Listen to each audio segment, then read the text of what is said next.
how to add a blog page in Wix. Hello guys and welcome to this new short tutorial. Today I'm going to show you how quick it is to add a blog page into your Wix website. It is very easy and very simple. Follow up the tutorial and the instruction going on and you will be good to go. The first thing that you need to do, go ahead to your Wix dashboard of the specific website that you are going to add this right here blog page. Then you are going to click on edit site. Once you have clicked on edit site, you will see right there the loading of your website right here. So all we need to do is to create a new page.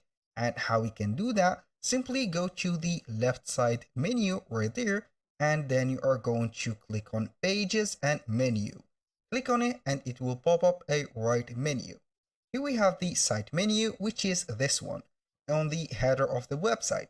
So you want to add the blog appearing.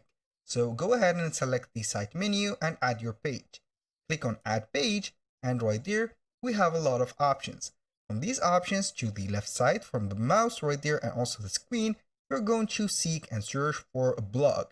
Now we are going to drop down a little bit until we see the blog right there highlighting.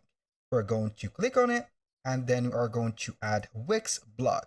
Wait for a few seconds and it will be installing the option or the integration of the blog within Wix. Now we're going to wait for the component to be installed and it will be showing right there the blog itself. Now we are on the final touches, so we're going to wait for a few seconds and here, congratulations on your blog. It will be showing up right there the pages and also you can see the blog. Now I'm going to click and here we have the blog ready. So the blog and the posts are ready.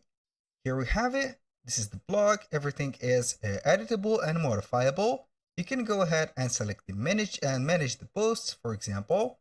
Like that, it will show you the dashboard specific for these blogs. And here we have it on the dashboard of the website. You can create a new post or set or create multiple templates, add a writer, import posts, and etc. That was all for today's video. Thank you guys for watching. I hope that you have enjoyed the content and I hope to see you soon on the next one.